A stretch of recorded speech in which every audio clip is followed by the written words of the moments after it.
हसनाळ गावा मुखेड तालुक्यातील हसनाळ गावामध्ये आम्ही आज या ठिकाणी आलेलो आहोत। गाव हे पुनर्वसित झाले आहे।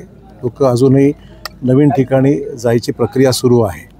मुद्दा एवढाच आहे की पावसाचं प्रमाण हे अधिक झालं, पाणी अनपेक्षित प्रमाणे या ठिकाणी अचानक जास्त आल्यामुळे हे नुकसानीची तीव्रता या ठिकाणी जास्त दिसते आणि आहे वस्तुस्थिती आहे। लोकांची शेती गेली, माणसं मृत्युमुखी पडली, जनावरं गेली आणि पाणी वाटलं नव्हतं एवढं भरेल। गॉर्ज फिलिंग संदर्भामध्ये काही मतभेद आहेत।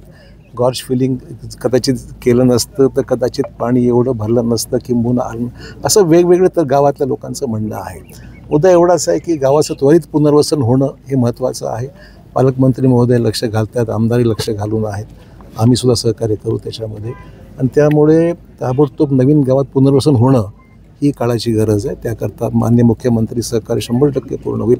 संपूर्ण जिल्ह्यामध्ये अतिवृष्टी झाली, नुकसान झालं, पण सगळ्यात जास्त मुखेड तालुक्यामध्ये या ठिकाणी झालेलं आहे आणि तीव्रता खूप आहे।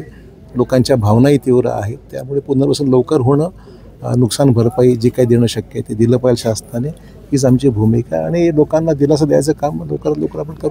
सर, अनेक वर्ष झाले तर या लोकांचं म्हणणं आहे की आतापर्यंत आम्हाला घरं वगैरे मिळालेली नाही, जागा मिळाली नाही। असं आहे की काही ठिकाणी मावेजावर डिस्प्यूट होता, काही ठिकाणी जागेवर, असे अनेक असं आहे की अनेक वेळा एकमत होत नाही, त्याच्यामुळे डिस्प्यूटमुळे गोष्टी राहून जातात। त्याचा हा भाग असू शकतो।